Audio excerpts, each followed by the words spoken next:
Nossa República está de volta essa semana conversando com o jornalista, analista político Vinícius Carvalho, uma das grandes cabeças do jornalismo mato-grossense e que acompanha como um sociólogo, quase como um antropólogo, né? Essa questão política, eleitoral, como é que está o DNA das coisas. Obrigadíssimo pela sua companhia mais de uma vez aqui no Nossa República. Obrigado por ter aceitado esse meu convite. Mauro Camargo, sempre um prazer, amigo, estar aqui. Nós tínhamos anunciado, né, da última vez que eu estive aqui que seria periódico, né, que eu voltaria aqui periodicamente. É importantíssimo, né? Isso aqui. Eu fico felicíssimo de você ter aceitado essa missão, né, de me ajudar a entender o processo eleitoral, a compreender como é que as coisas vão caminhar aí nesse período. Aliás, começou quentíssimo, né, com a pré-campanha como se fosse campanha das antigas, né? Só falta mais adesivos, cartaz nos postos, essas coisas. Boné. Porque o resto está tendo tudo, né? As redes sociais a mil, campanha no rádio, na televisão, todo mundo falando. Como é que você está achando? O que você está avaliando desse aspecto de pré-campanha? Está todo mundo fazendo certinho? Como que é? Não, muito cuidado, né, Mauro, por conta... Isso que você citou, essas peças hoje são virtuais, né? É tudo virtualizado, né? O que era antigamente o boné, né? A pintura no muro, adesivo, né? Adesivo é algo que nós presenciamos muito antigamente, né? Tinha muito adesivo de candidato. Ainda tem adesivo sem pedir voto, né? Sem número, sem nada, só com o nome. Só o nome, falando, é verdade. Porque a lei fala, não pode pedir voto. O adesivo mudo, não fala nada, está lá, não tem nada escrito além do nome, mas divulga o nome. Sim, acaba Então, hoje está tudo muito digitalizado, muito virtualizado, e realmente, assim, tanto que muita gente questiona essa questão da pré-campanha, né? Pré-candidato, é todo um cuidado que se tem, né? Mas é tudo falaste, né? É verdade, é verdade. O cara se aprende, eu sou pré-candidato, mas se eu for eleito, vai acontecer isso, isso, aqui. Quer dizer, o cara, a minha proposta é essa, o cara já está fazendo a divulgação, já se deixa claro, eu sou só fala que eu sou pré-candidato porque ele é candidato, né? Esse é só um sofisma, né? Essa coisa de pré-candidato, não acha? Sim. Vai depender da convenção aprovar, tudo, mas realmente é algo muito ruim, né? Eu sou da linha, Mauro, de que quanto para os problemas da democracia, mais democracia. Rosa Luxemburgo, né? Eu vou sempre nessa linha, então, ampliar a campanha, né? Muita gente quer restringir a campanha, mas eu acho que ela tem que ser ampliada. Eu acho que é o momento do debate mesmo. Eu acho que, não sei se você concorda com isso, mas a questão do financiamento das campanhas acabou trazendo essa coisa de enxugar, essa coisa de... Que também, se não fosse do interesse dos candidatos, do Congresso, não acontecia isso, né? Eles fizeram isso como uma forma de conter preço de campanha, né? Em última análise, é uma forma de economizar um dinheirinho, encurtando o prazo e deixando... Mas também só favorece quem tem mandato, né?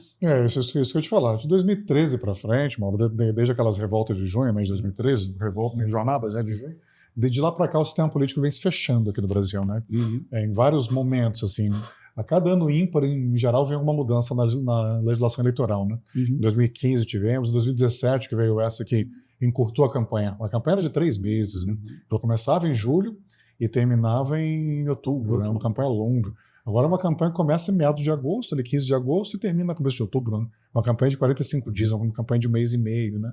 E esse encurtamento só favorece quem está no poder. Na pré-campanha, né? Existente. Porque o sujeito contrata assessor de imprensa, o sujeito é bom no mercado, né? Mas burla todo o aspecto da lei. O cara contrata social media, o cara contrata editor, ele tem uma estrutura mínima para bancar aquilo que está... o que era na televisão, o que era no rádio, o que era no jornal, acaba transportando isso para as redes sociais, porque ele precisa ter uma estrutura mínima e não está de graça, né?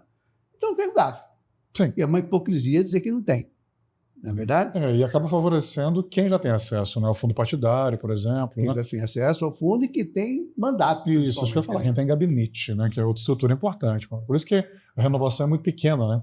Aqui na Assembleia Legislativa mesmo, eu tenho estimado na faixa de 6, 7 novos, né? Nós podemos ter aí de novos deputados, né? Dos 20 e tantos... dos 24, né? Uma não vai para a reeleição, que é Janaína Riva, né? Deve ir para o Senado, já abre uma vaga, né? E aí, além dela, devemos mais uns 5, 6 aí que vão perder, né? Os deputados que vão disputar e vão perder muito pela escolha do partido, né? O Eliseu no Partido Novo, né? Dificilmente o Novo alcança o quociente eleitoral. Lá no Republicanos também está uma chapa. Vai juntar isso com o envolvimento o escândalo, isso, das emendas. Verdade. Lá no Republicanos, que eles estão com uma chapa da morte, lá tem 8 para 4, 5 vagas, então 3 vão sobrar. Até deputados podem sobrar, Eugênio, Paulo Araújo, né? Moreto, eventualmente podem sobrar. Não, tem muita estrutura, Moreto também está na relação dos escândalos aí, que é em relação às obras lá as que o irmão ganhou, né? Na empresa que foi dele, que ele saiu formalmente da empresa. Comemorou aquele jogo do lado do Mauro Mendes. O Juca do Guaraná ou o Chico Guarnieri também, um dos dois deve perder, porque eles estão no PSDB. O PSDB faz um garantido, que é o Carlos Avalone, que é o presidente, né? E faz um segundo. Aí é ou o Chico ou o Juca, né? É um ou outro, não faz 3 lá, faz 2. Então um deputado também vai ficar sem mandato aí, né?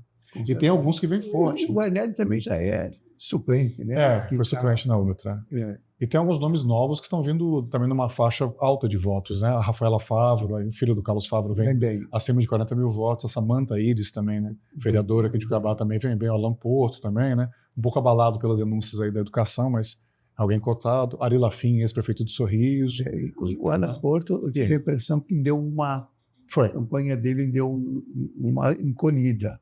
Estava uma coisa muito forte, começou, quando ele saiu, parece que tinha... não tem quando pega de primeira? Sim. Saiu. Bala, verdade. Mas deu uma acalmada, quer dizer, já não se ouve tanto o nome dele. Tem outras pessoas que estão tomando esse lugar. E é um candidato que tem uma estrutura extraordinária, né, o leque de possibilidades muito grande. A chapa do União Brasil, que ficou também muito difícil, né? Por todos os lados. Ela faz 2 garantidos, o terceiro é dúvida. Podemos ter o Júlio Campos sem mandato, é outro deputado que periga perder. Porque lá no União Brasil é Dilma Dal Bosco em primeiro, Sebastião Rezende em segundo, o Júlio Campos terceiro. Então o Júlio pode ficar sem mandato. Esse é um perigo, um risco para ele, né? Assim, real. O MDB também, nós podemos ter o Botelho ficando sem mandato. Porque no MDB, Dr. João, Thiago Silva, e tem um terceiro. Na terceira vaga, ou é Jéssica Riva, ou Léo Bortolin, ou o Botelho. Então, Botelho é um que periga. E ali os 3 estão correndo, os 3 correm risco. Né? Verdade. Porque o Bortolin tem um nome em algumas regiões do interior, mas não tem... Botelho é muito forte na Baixada.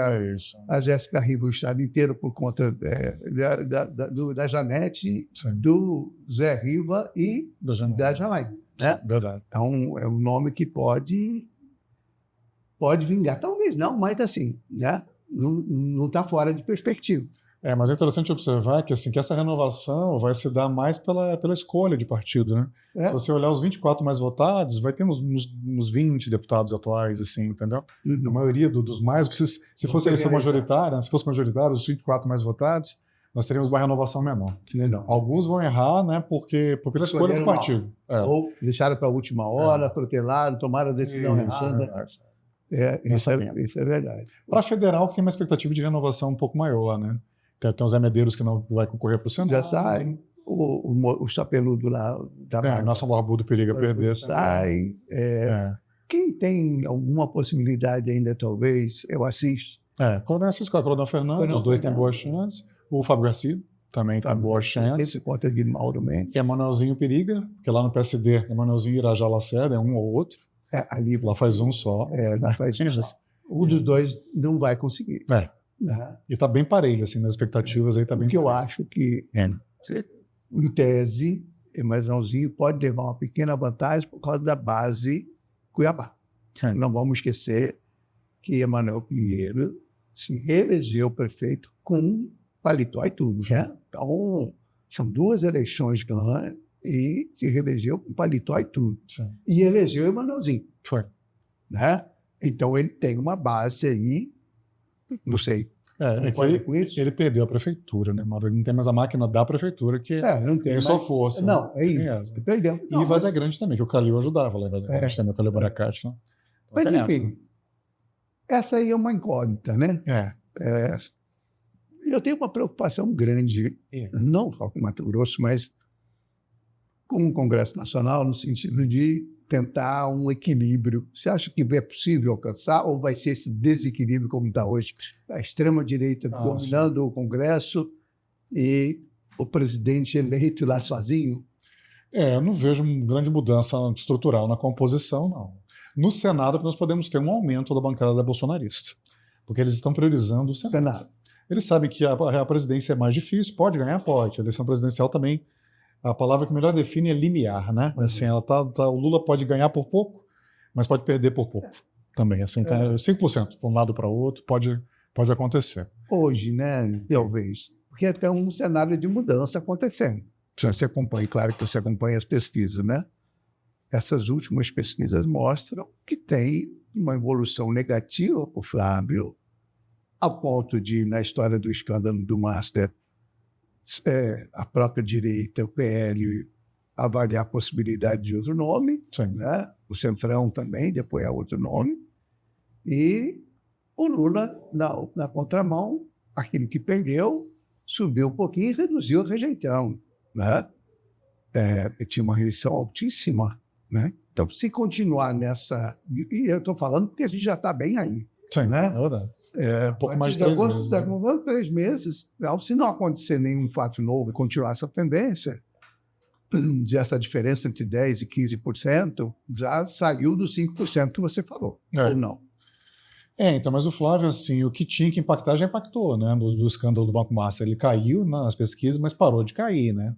Não teve uma queda tão grande, porque tem eleitorado sedimentado, né? Assim, o que pode acontecer realmente é essa migração, talvez, para um dos outros candidatos ali anti-Lula, né? O Ronaldo Caiado, por exemplo, porque todos empatam. Mas isso atrapalhar só no primeiro turno. No segundo turno, Flávio com certeza vai, né?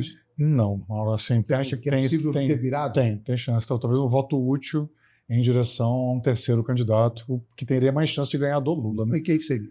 O Ronaldo Caiado, por exemplo, pode ser, talvez até o Zema, mas mais provável o Caiado. O Caiado tem mais nome. Ser mais conhecido nacionalmente. Sim, e tem uma rejeição mais baixa, porque no segundo turno vai ser novamente um choque de rejeições. Né? Tanto que os outros ganham mais fácil do Lula porque a rejeição é mais baixa. Né? Então podemos ter, difícil, porque o Flávio vem crescendo na votação espontânea.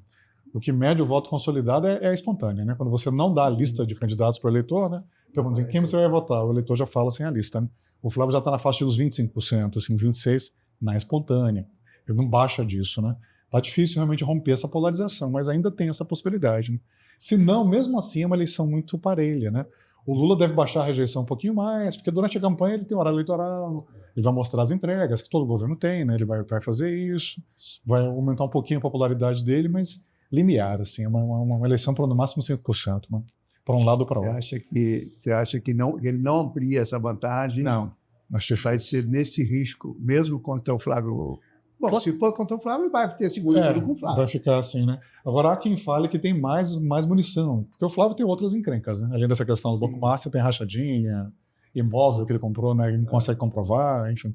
Então, muita gente acha que o governo está guardando isso, o PT, né? Para colocar em doses homeopáticas, assim, ao longo da campanha. E as imposto de renda, por exemplo, essas entregas que o Lula fez, que já estão prontas, e agora as que ainda vai fazer até um certo tempo, e você acha que isso não favorece o aumento dessa distância? Favorece, a escala 6x1 também, né? Tem sido importante, já vem favorecendo. E já está no freio, né? Já estão freando para não acontecer agora. Mas isso, quando freia, prejudica a direita. Sim, dá para o Lula o discurso, né? Nós mandamos, eles não aprovaram, então é verdade. Ajuda, assim, é que o Lula, assim... Primeiro que o eleitorado está muito calcificado, está muito cristalizado mesmo. Não é uma questão administrativa, assim, é uma rejeição muito pessoal ao Lula. Sabe? É pessoal. Não é uma coisa... Se criou isso. Né? Não é uma questão administrativa. Não tem nem razão, né? Você às vezes pergunta para o bolsonarista, mas por quê? Porque eu não gosto do Lula. Virou um negócio pessoal mesmo. Isso, não é porque... Se for racionalizar, talvez ele até mudasse de posição. Se comparasse uma coisa com outra, se visse como é que está a situação do Brasil hoje, enfim, fizesse esse peso e contrapeso, não... É o que a literatura vem chamando de polarização afetiva, né? Uma polarização de sentimentos, mas é uma coisa sentimental. E é estranho. Não é algo racionalizado. É estranho ouvir isso, porque o Lula é um líder carismático. Flávio, zero carisma. O Lula é um líder popular, né? Que quem gosta do Lula é 99% daqueles que gostam do Lula, que votam no Lula, né? A maioria são trabalhadores. Né? Claro que tem muito intelectual, claro que tem muito empresário, tem muita gente graúda que mexe, que vota no Lula, né? Por conta do conceito de economia. Porque assim, vamos racionalizar aqui. Fazer uma pergunta para você que eu acho que você vai me ajudar a pensar. Eu posso estar enganado. Mas o Lula tomou a política econômica do Lula, que é diferente um pouquinho dessa coisa da austeridade extrema, e fecha as contas, e fecha as torneiras, e não gasta nada. A política econômica tem um outro raciocínio. Colocar o dinheiro na mão da população mais vulnerável, mais pobre, para que ela comece a comprar, e ela comprando aquece a economia, né? E com isso aumente a geração de emprego, fortaleça a indústria, porque ninguém mais é beneficiado com esse tipo de política que a indústria brasileira, por exemplo, né? Principalmente de bens duráveis, geladeira, fogão, televisão, essas coisas. Né? Essa indústria tem muito beneficiada com os governos Lula, né? Não só com isso. O setor automotivo também, se você for pensar no carro popular, essas coisas que bens de consumo, não é de forma geral. Bens de consumo em geral. Então, quer dizer, a gente percebe que tem um ranço muito forte, que é o agronegócio, a frente parlamentar evangélica, né? Quer dizer, a bancada da Bíblia, né? Que promove essa coisa, mas nós vamos conversar sobre isso daqui a pouquinho, logo no outro bloco, para você me ajudar a analisar essas circunstâncias. Tu sai daí que eu volto no Estado Suave. Nossa República está de volta essa semana conversando com o jornalista, analista político Vinícius Carvalho, uma das grandes cabeças do jornalismo mato-grossense e que acompanha como um sociólogo, quase como um antropólogo, né? Essa questão política, eleitoral, como é que está o DNA das coisas. E eu gosto muito de conversar com você, Vinícius. Obrigado. Você tem um raciocínio muito inteligente, né? E observa coisas que a maioria das pessoas não observa, inclusive eu. Bom, obrigado. Fico muito feliz de ter você aqui. Mas a gente estava falando, quer dizer, de política econômica. Isso. A gente percebe que o grande empresariado... Eu não estou falando aliás, até os banqueiros costumam gostar do Lula, ficam meio zangados, porque está acabando, né, com a história do juro de 15% ao ano. Né? Que isso, para eles, é o pior negócio do mundo. Né? Juros altos é o negócio de banqueiro. E aí, você acha que é possível o Lula, a gente falava dessa coisa afetiva, desse voto, a polarização e o voto afetivo, né? As pessoas são contra o Lula, não são exatamente contra o governo. Eu acho que é um pouco mais do que isso. Eu acho que existe uma visão impregnada pelas redes sociais de uma doutrina, né? Em lastro em fake news, em desinformação, em ataques recorrentes, dizendo que o Brasil está um caos, quando o Brasil não está um caos verdadeiramente. Pode ter setores com alguma dificuldade, mas, no geral, a economia brasileira vai muito bem, obrigado. Tirando o Trump, aliado do bolsonarismo, né, que está ameaçando o agronegócio e tal. Hoje tem muita gente do agro já refluindo da posição, né, porque não é possível que não percebam que as questões ambientais são relevantes, inclusive para o próprio negócio dele. Sim. Mas eu queria que você fizesse a sua análise. Então, a hora tem várias questões. Você tem razão. O Lula, a orientação econômica dele é mais pelo lado da demanda, né? De puxar, incentivar a demanda, incentivar o consumo, né? E aí vai ativando a oferta, vai ativando a produção, né? Foi a estratégia que ele aplicou nos dois primeiros mandatos. Porque esse Lula 3 é igual o Trump, né? Nesse aspecto, né? O Trump é Let's make America great again, né? Again. A América tem que ser grande de novo. Né? O Lula também é Let's make Brazil great again, né? Voltar lá para o Lula 1 e Lula 2, né? A referência dele é muito aquela época, né? Quando realmente o PIB brasileiro em 2010 chegou a 7,5%, né? De crescimento, o câmbio é 1,65%, né? Foi um momento muito eufórico, né? De muita euforia, de muito crescimento. Só que agora mudou muito, uma grande diferença é essa desglobalização que nós estamos presenciando lá na política internacional afetando tudo. O cenário internacional mudou muito a partir, sobretudo ali, começou com a crise, né, de 2008, 2009, ela chegou pouco aqui, ela demorou a chegar aqui, mas a partir do Brexit, né, ali da 2016, na saída da Inglaterra, né, do Reino Unido da União Europeia, né, e a eleição do Trump em 2016, Dali para frente houve uma mudança muito coincide com a ascensão da direita no mundo inteiro. Isso, perfeito.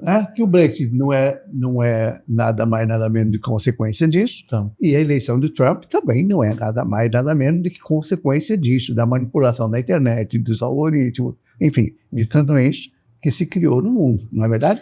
É verdade, mas é uma base, assim, como diriam os marxistas, é uma base de infraestrutura mesmo, uma base as bases materiais do dissenso, né? A economia desacelerou, realmente, o desemprego aumentou muito, né? Acabou o grande ciclo de commodities liderado pela China, que a China ali nos anos 2000 até 2012, 13, o ritmo de crescimento da China era 12, 15, até 15%, uma hora muito intenso. E a China comprando, demandando. E continua sendo a grande compradora do mundo, né? Mas desacelerou. Hoje assim, a China cresce 5% ao ano, 6% que é um absurdo. É muito, mas desacelerou em relação ao que era ali, até naquele super ciclo de commodities. Já não se fala mais em crescimento chinês. Tanto que você vê todos os países da América do Sul, naquele momento tiveram governos mais centro-esquerda, mais progressistas, né? Os Kirchner lá na Argentina, Evo Morales aqui na Bolívia, houve toda uma safra aqui, né? E agora tá vendo um endireitamento, né? Tem a Keiko Fujimori aí no Peru, né? E a eleição apertada lá, mas tá vendo esse endireitamento porque houve um desgaste mesmo. Colômbia, né? É o presidente de direita. A Colômbia também. Então, o Lula aplicou a mesma estratégia, só que num contexto muito diferente, né? E aí, assim, realmente a despesa pública não é como numa empresa. As pessoas comparam com a sua casa, com a empresa. É um erro, né? Porque o setor público, ele tem o principal agente econômico, né? Então ele pode induzir.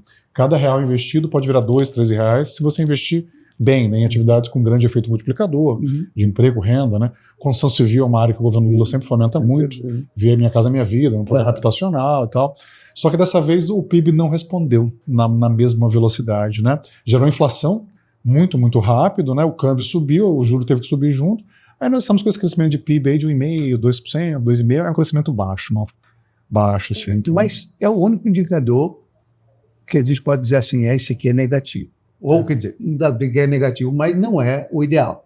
Né? O ideal seria que a gente estivesse na faixa de 2,5%, 3%. Pelo menos mais, né? 4%. Não, mas aí, chegasse nos 3% já estava bom demais. Sim. Mas a inflação está sob controle, o dólar não disparou num nível absurdo, ele está alto, mas está na faixa dos 5%. O desemprego também, o emprego formal aumentou extraordinariamente, apesar de todas as crises, apesar de Trump. Né? O mercado continua empregando bastante. Né? Então tem uma série de outros indicadores que dão uma certa... Ou eu estou enganado? Não, só que assim, a matriz de análise ela tem que ser atualizada, sabe? O desemprego, primeiro que o desemprego ele mede assim, daqueles que estão procurando emprego, quem não achou, é o conceito de desemprego aberto. Né? Hoje existe muita desocupação, muito desalento, pessoas que estão fora do mercado de trabalho. O número de pessoas fora do mercado de trabalho no Brasil é uma coisa impressionante. O nem-nem, por exemplo, aquela população nem-nem, né, que nem estuda e nem trabalha, jovens, né? O Brasil é o segundo do mundo em população nem-nem. Você perde para a África do Sul. Então, o mercado de trabalho também tem emprego, mas a média de salário está baixa. Está melhorando? Tá. O Lula melhorou. No governo Lula, a média salarial vem melhorando. Acabou com a história da fome de 30 milhões. Isso, verdade. Mas percebe como nós estamos saindo de um buraco? Assim, né? Nós tivemos um buraco muito grande, nós entramos ali com a Dilma, né? 2015, 2016, o governo Temer também foi muito complicado, até o Bolsonaro, e estamos saindo de um buraco, mas ainda estamos no buraco. O Lula está pagando muito por questões que são estruturais. Né? Esses indicadores macros estão até legais, né? Mas quando você olha no nível microeconômico, é endividamento. É grande. O desenrola ajuda um pouquinho, teve o desenrola 2 aí, mas não consegue resolver de forma estrutural. Mano. E o nível de endividamento, as bets. Serviço aí nas bets, amigo. Pois é. A aprovação agora. Então. Aí não é Lula, aí é Congresso Nacional. Tem que fazer a parte dele, né? De propor, né? Agora, porque tem demais esse negócio. Se aprovar uma legislação dessa, aprovar o jogo escancarado, sabendo que o ser humano tem essa deficiência, eu acho uma aberração isso. Acho que tem um caminho que precisa ser discutido. Acho que a sociedade precisa discutir essas coisas. Total. Um outro ponto é mercado de trabalho, assim, saúde mental. Estamos numa epidemia de saúde mental, sobretudo no ambiente de trabalho. Mas Lula está investindo no fim da 6x1 por esta razão. Isso. E tem, de novo, a resistência dos empresários, do capital, segurando isso ardentemente. Agora Congresso está segurando para tentar evitar a eleição do Lula com base nisso. Sim. Que é um negócio também absurdo, né? Eles aprovaram, a Câmara Federal aprova, né? Mas está no Senado agora, está lá no banho-maria, não sei, vamos ver, vamos estudar, comissão especial para isso, comissão especial para aquilo, que é para tentar levar isso para algum momento que não interfira, entre aspas, na eleição presidencial. O governo Lula enfrentou essa questão da saúde mental com a NR1, uma norma que está regulamentando saúde mental nas empresas, importante.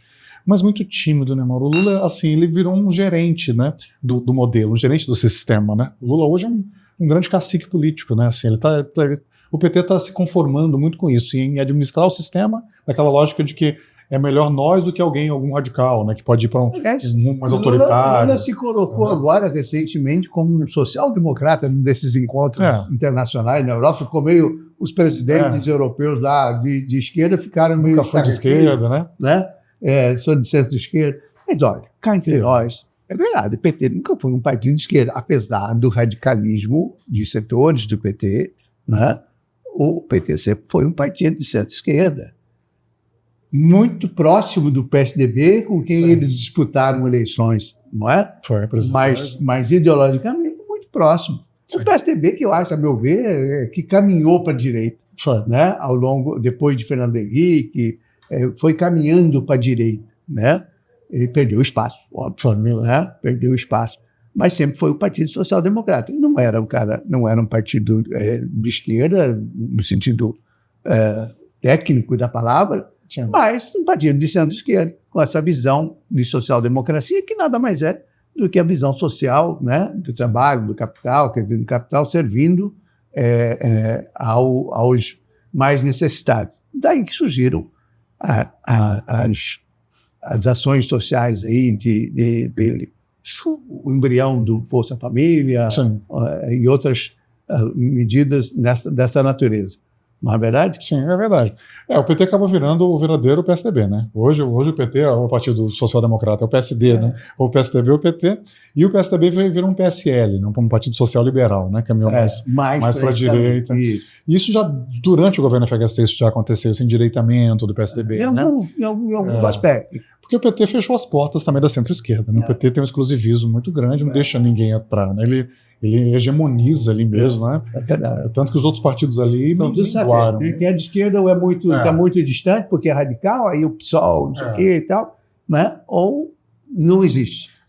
Essa federação que eles renovaram, inclusive, agora, né? Federação Brasil da Esperança, né? PT, PV, PCdoB é isso, né? Tentaram trazer o PSB, tentaram trazer o PDT, que são partidos ali mais próximos, né? Mas o PSB, você vê que eles minguam, né? Nenhum cresce. E no tamanho do Brasil virou também um partido de mais centro para a direita. Não é um partido, embora tenha o socialista no nome. Agora, até poucos dias, quem liderava o PSB em Mato Grosso? Quem que era? Max Russo. É verdade. Né? Sim. Aí você vê a composição. Mas qualquer de direita. Sim. Né? Tanto é que está no Podemos. Centro-direita. É verdade. Mas nunca para ser socialista. Né? É um grande empresário, é verdade. Então, assim, a questão é que há uma correlação de forças mesmo, mais estrutural, desfavorável à esquerda mesmo. Porque ela esteve no poder durante muito tempo, é importante lembrar que, né? A esquerda chegou ao poder nunca sozinha.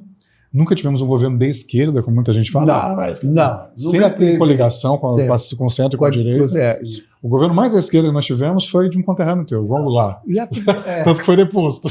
Foi depois. Foi o governo mais à esquerda. E na primeira eleição ele ganhou com o Zé de Alencar, que era um símbolo do capitalismo nacional. Grande empresário, da área têxtil, né? Mineiro, aliás, foi extraordinário como vice-presidente. Né? Um grande nome, um grande brasileiro. E o Zé Alencar de agora foi o Alckmin, né? A Dilma foi caminhando mais para a esquerda, isso é verdade, é bom. A Dilma era mais estatista, mais dirigista, ela foi caminhando mais para a esquerda, enfim. Né? Mas hoje é uma correlação. E o Lula acerta de novo com o Alckmin. Porque é o que está segurando algum equilíbriozinho, né? Porque o Alckmin é respeitado no Brasil inteiro. É verdade. Né? Se a gente for fazer uma conta, fazer uma medição, ele tem acesso onde o Lula tem. Sim. Bancos, bem indústrias, recebido. Bancos, indústrias, até no agro. Até no agro, o Alckmin tem uma... As pessoas não entendem que o Alckmin é um nome... É verdade. E lá em São Paulo mesmo, assim, tá 36 Flávio e 31 Lula, né? O Flávio tá na frente lá em São Paulo, né? Mas por uma diferença pequena, né? Tanto assim que muita gente tem a expectativa do Haddad crescer lá, né? E estreitar a diferença, né? Em relação ao Tarcísio, né? Repetir, tentar nacionalizar, né? Eu acho que é um caminho natural. Ali vai ser apertado. E aí, eu acho que em São Paulo vai ser muito apertado, né? Acho que tem uma diferença enorme. E é um estado que geneticamente de direita, né? Assim, foi do PSDB muito tempo, social-democrata, muito tempo, viu o PSDB caminhar cada vez mais para a direita, né? Até que mudou para radicalizar para a direita mesmo. Né? Foi, com o Tarcísio. Né? E agora nós tivemos a desistência de 2 pré-candidatos, né? Um do PSDB, o Paulo Serra, né? Que desistiu para apoiar o Tarcísio, e o Kim Kataguiri também, né? Então lá caminha para o primeiro turno, realmente bipolarizado entre Tarcísio e Haddad de novo, né? Repetindo 2022, né? É muito difícil o Haddad ganhar lá, né? O Lula está realmente tentando mitigar danos, né?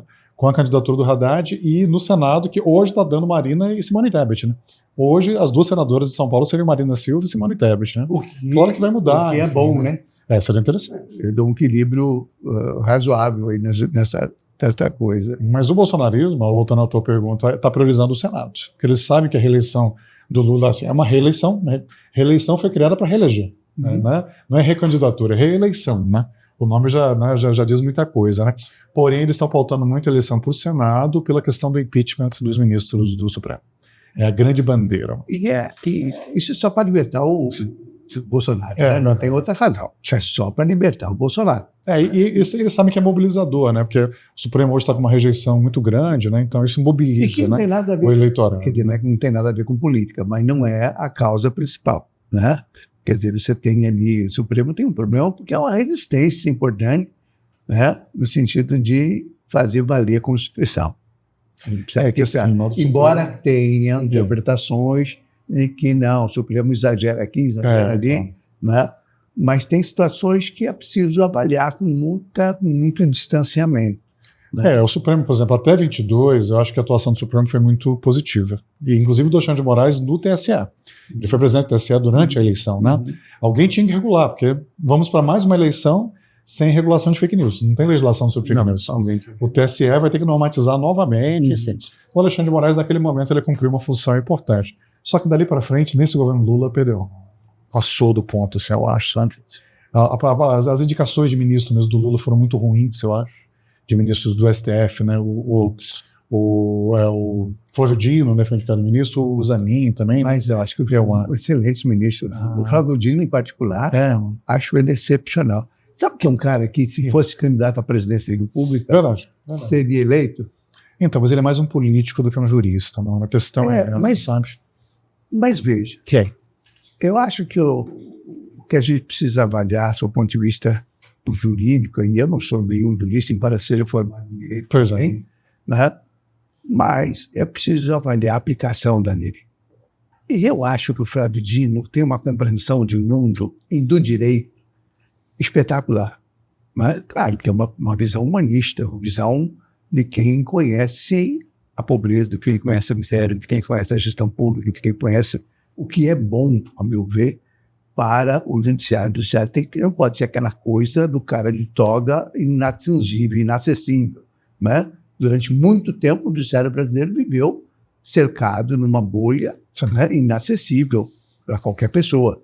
E aí, as decisões que deixam as pessoas indignadas, muitas vezes, eram tomadas do mesmo jeito. Né? Não é porque viviam numa bolha, só que a diferença é que não tinha esse acesso a fatos. O Supremo está assim, mas o Supremo está muito mais aberto. O Supremo tem transmissão ao vivo de sessões, né? Eu acho que o Supremo se abriu muito para a sociedade.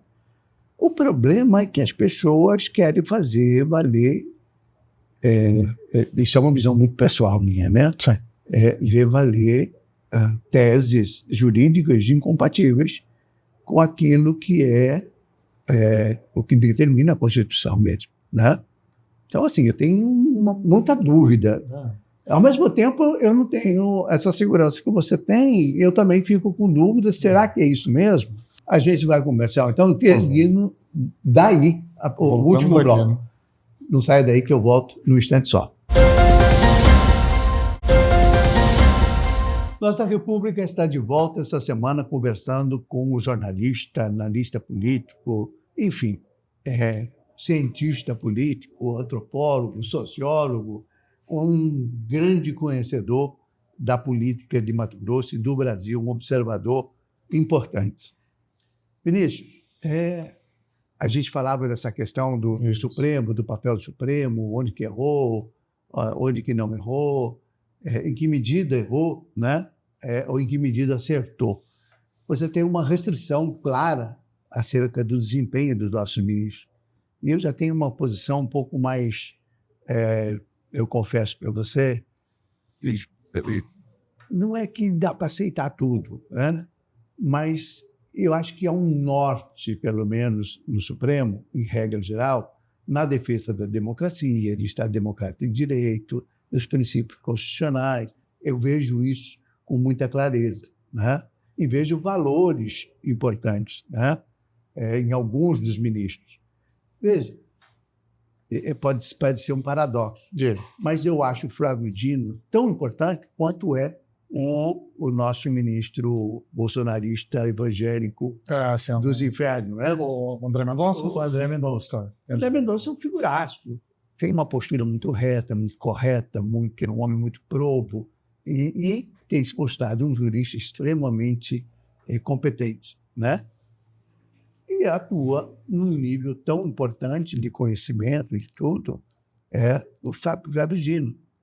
Ele tem uma visão, obviamente, mais progressista, né? Não significa que ele tem tido decisões controversas desse sentido. As decisões jurídicas dele têm sido, inclusive, em relação ao Mato Grosso, nós estamos vendo agora essa coisa da divisa. Comparar. E ele está tendo uma postura extremamente conciliadora. Se não tivesse esse caráter político, já tinha resolvido a questão, né? E é um homem honesto. Acho que isso é importante. Não é um homem que se rende, não é um homem que compra teses, né? Não parece que ele tem uma dignidade que é admirável. Não, com isso tudo eu concordo, mas assim, o que pega é assim, a instrumentalização política do STF, sabe? Ficou muito, muito notória nesse governo. Formou-se uma aliança, né? Como o governo não tem maioria no legislativo, realmente é uma maioria muito frágil, né? Esse governo Lula 3 tem um recorde de vetos, por exemplo, de vetos derrubados pelo Congresso. Vários vetos foram derrubados pelo Congresso, ele tem uma maioria realmente muito, muito frágil, né? Então ele formou uma maioria com o STF, isso está bem notório, né? Essa instrumentalização é ruim, embora, assim, no mérito, as decisões do Flávio Dino são muito corretas, né? Na questão das emendas parlamentares, foi um tema que ele enfrentou, orçamento secreto, isso é verdade. Orçamento secreto, emendas parlamentares. Tem gente na cadeia. Já tem gente na cadeia, né? Por conta desse reforço, dessa posição institucional do Flávio Dino em botar limites a esse descalabro que são as emendas impositivas, né? Que transformaram os deputados em gerentes do dinheiro público, né? Negócio absurdo. E o orçamento secreto, né? Que no governo Bolsonaro foi muito complicado. Muito forte, muito complicado. Teve isso, essa questão dos chamados que eu não gosto, mas chamo de penduricalhos, eu acho horrível essa palavra, mas vou trazer aqui porque é como a mídia comunica. Mas né? É verdade, né? Eu gosto de chamar de gratificações, prefiro chamar assim, né? Mas essas remunerações extra, né? Extrateto, né? Que o judiciário tem, ele enfrentou esse tema. É porque, assim, a forma é tão ou mais importante do que o conteúdo, entendeu? Mas daí é uma percepção pessoal. Né? Não só se você for olhar isso, peraí, você concorda que os penduricalhos são um abuso. Você concorda que as emendas secretas, o orçamento secreto é um abuso. Que as emendas do patamar que estão de 50 bilhões na mão de deputado e de senador é um abuso, né? Porque não é a função. O deputado tem a função legislativa e de fiscalização. Não é de decidir a obra que vai fazer e onde que vai fazer. Essa é uma função, uma prerrogativa do executivo, seja do governo federal, do Estado, enfim.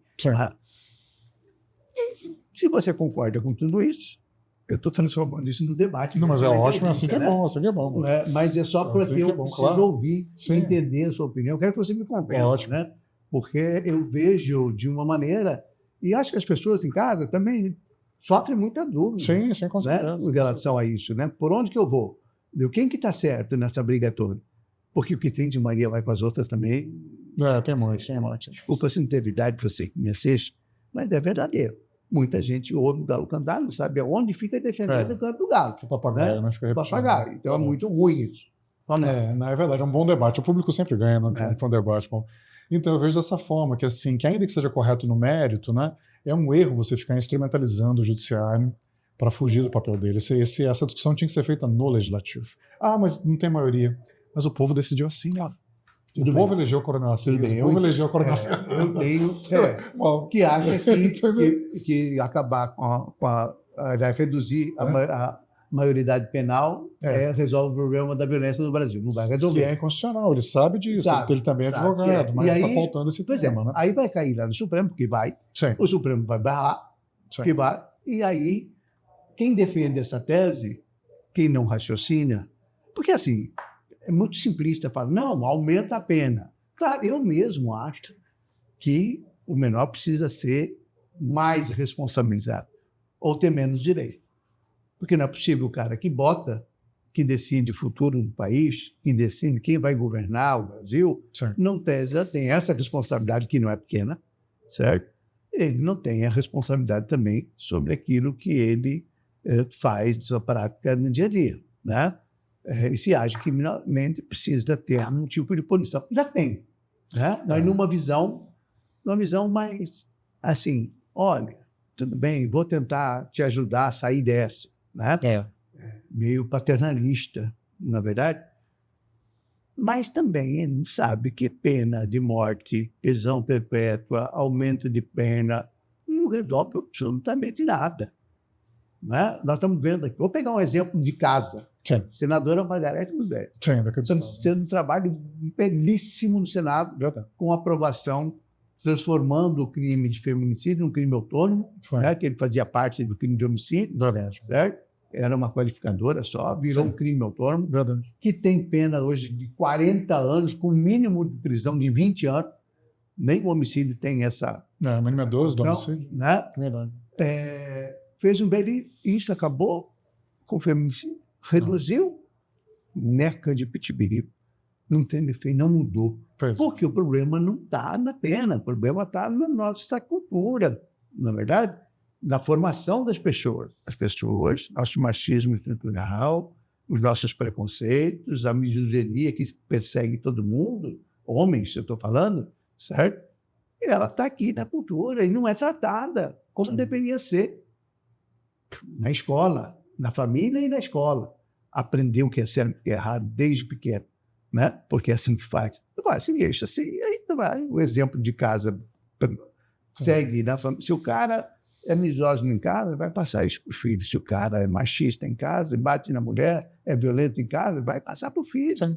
Pelo exemplo ali, né? Acho que normaliza aquilo. E isso é que precisa romper. Esse ciclo precisa acontecer. E só mostra através da educação. Né? Tanto em casa quanto na escola, principalmente na escola, porque tem uma referência mais ampla.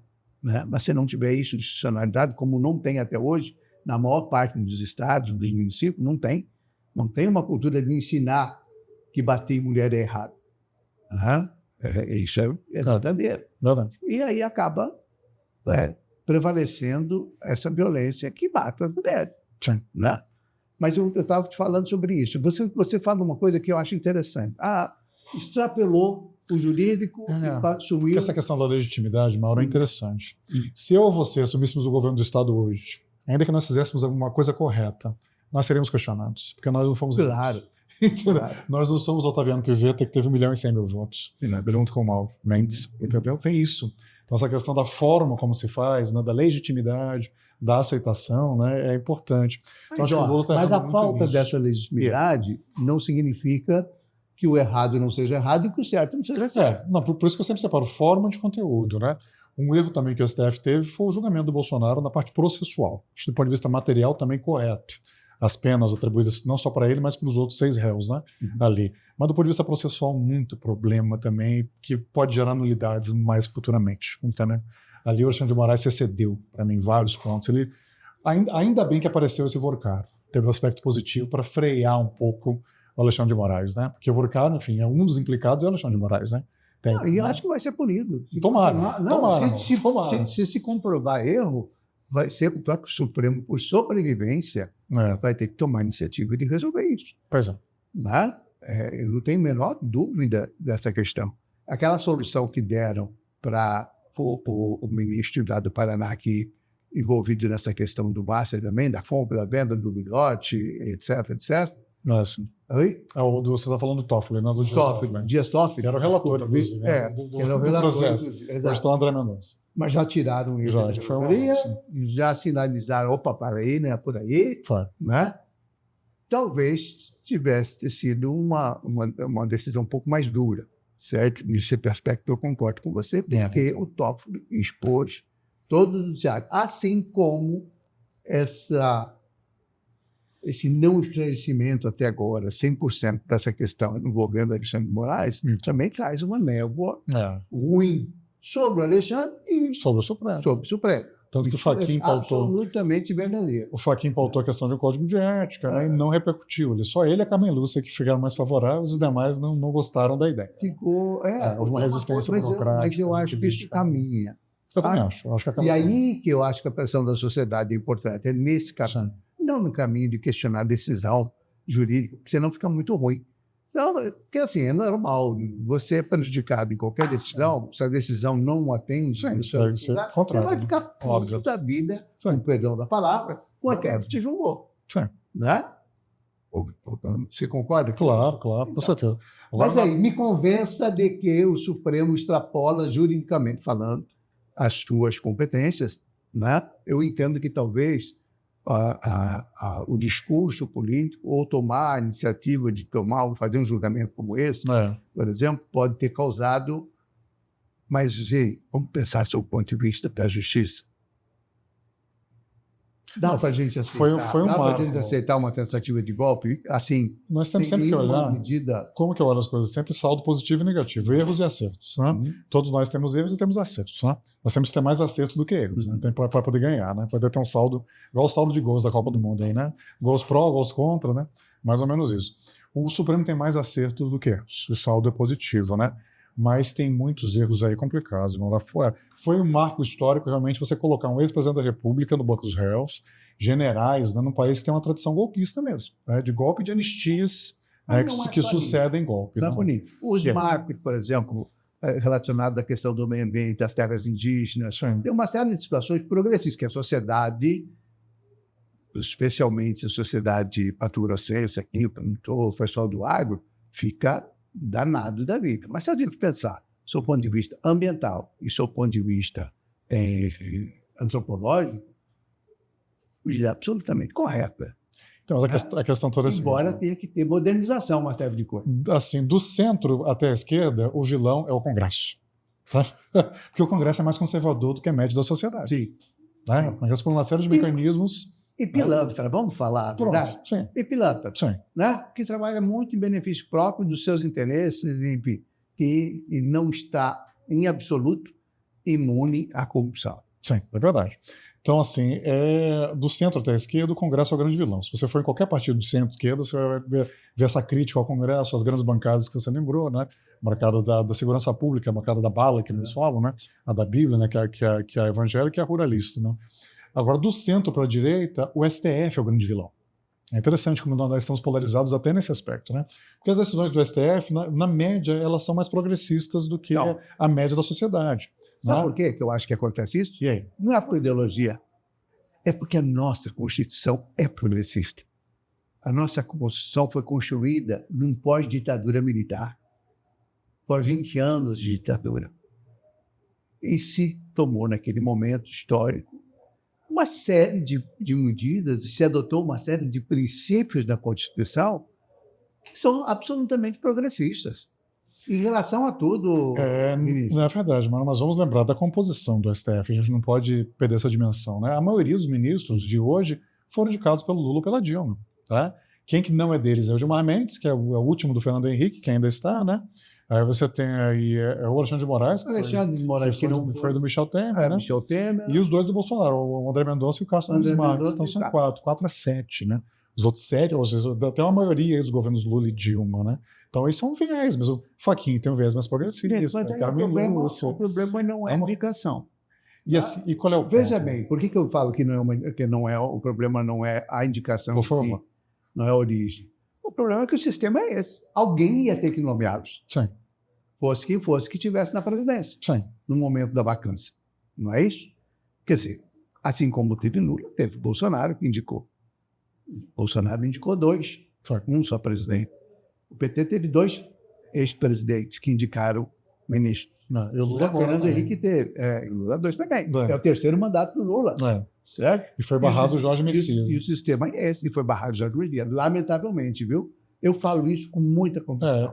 Dos 3 que o Lula indicou, ele era o melhor do ponto de vista jurídico, para mim. É isso que eu estou falando. Como profissional do direito. É indiscutível. Não. Concordo. E um homem decente. Verdade. E olha, mais que isso, terrivelmente evangélico, tal qual o nosso ministro André Mendonça. O Messias pagou o preço dos erros de articulação e dessa... O Lula está nomeando muita gente, está indicando muita gente próxima a ele, mas sem expressão jurídica, né? Eu só estou pedindo para ele uma outra Carmen Lúcia, um outro Eros Grau, um outro Carlos Aires Brito. Só isso que eu estou pedindo do Lula. Só isso, né? Entendeu? Mas tem muita gente boa. Você que é também advogado, você sabe, tem muita gente boa no meio mais autônoma, entendeu? Porque o Flávio Dino é um líder da maioria, né, no Supremo. Né? O Supremo virou um senadinho, assim. Independente, sim. Eu vou defender. Você acha? Muito, eu acho. Eu acho que tem muita personalidade e muito conhecimento. Isso é verdade. Não é um neófito, não é um Maria vai com as outras, não é um cara sujeito a pressões. Né? A gente precisa olhar a trajetória do Flávio Dino. Agora, é um progressista. Sem dúvida nenhuma. Tem um lado muito claro. A visão de mundo dele é uma visão de mundo mais favorável aos oprimidos, aos frascos e comprimidos, como diz a piada. Né? Tem uma visão de mundo assim. Sim. O que eu não acho ruim, porque eu acho que a justiça ela tem que estar sempre com esse olho aberto, né, para as injustiças. E quem mais é vítima de justiça são aqueles mais vulneráveis. No geral, né, quem não tem dinheiro, quem não tem estudo, quem não tem conhecimento, enfim. Daí entram todas as minorias brasileiras, né? Negros, índios, trabalhadores, enfim. Né? Minorias sociais e não minorias em número de pessoas. Isso, minorias, enfim. Então, assim, o que muita gente fala que é a ditadura do STF, que também é exagero, quem está mais lá no canto direito fala a ditadura da toga, não é. Né? Mas, assim, está muito claro que está se governando com o STF, Mauro, que é ilegítimo. Né? O Congresso é ruim, mas é o que há, né? Não precisa, entendeu? Mas é o que é. Né? É uma forma de cima para baixo, assim, top-down, sabe, de fazer a mudança. Eu concordo. O problema é aceitar. Não tem coisa pior do que lei ruim. É verdade, concordo. Não é verdade? Concordo. Não tem coisa pior do que uma legislação que prejudica o país, a população, a sociedade. Sim. Então, essa responsabilidade, eu nem vou atribuir aos parlamentares, porque eles foram eleitos. Sim. Alguém irresponsável escolheu, votou, elegeu o parlamentar corrupto, parlamentar manipulador, porque todo mundo... Eu falei isso agora... Foi no comentário da TV e da Rádio Vila Real. Ótimo. Então, a responsabilidade é nossa. Se eu escolho mal quem vai me representar no Congresso Nacional, se a minha escolha não tiver critérios rigorosos de moralidade, de princípio, primeiro isso, depois você ouve proposta. Primeiro você avalia se o sujeito tem uma vida reta, se ele tem um comportamento decente, digno, probo. Se ele não tiver... Porque não dá. A gente fica elegendo neguinho que responde processo. Sim, a maioria. Entendeu? A maioria, inclusive. O cara é suspeito de corrupção. Pode até não ter sido condenado. Mas ele é suspeito. Se é suspeito, porque onde há fumaça, há fogo. Sim. Você precisa ter, no mínimo, a prudência de não levar ele para um cargo onde ele vai ter imunidade, onde ele vai ter liberdade para fazer mais, para aprontar mais, para dedicar emenda, para esquema de emenda. Na verdade, então a gente precisa ter essa visão. Espero que você concorde com isso. Não, com isso sim, mano, mas assim, a questão é o sistema político, né? Porque vai se adiando a verdadeira reforma política mais profunda que nós temos que fazer, né? Nós temos tido reformas eleitorais, né?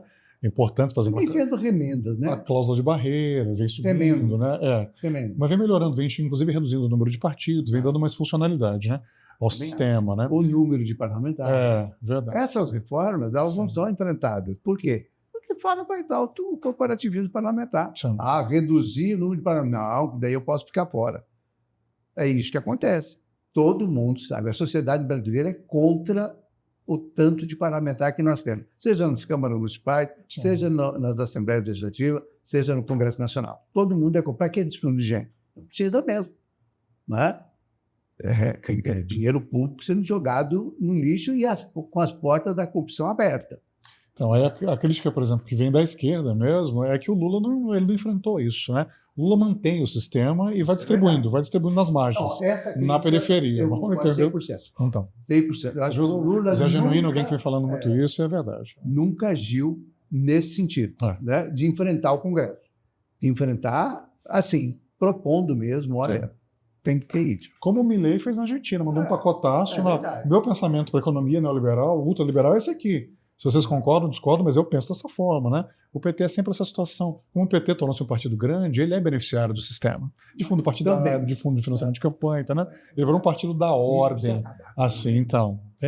Vinícius, obrigadíssimo por sua participação, por mais essa participação, contribuição importante sua para o processo eleitoral de Mato Grosso e do Brasil. Acho que ajuda muito mesmo a gente, com esse debate, ajudar as pessoas a decidirem melhor. Se conseguir um voto em defesa dos princípios, da boa escolha, já está muito bom.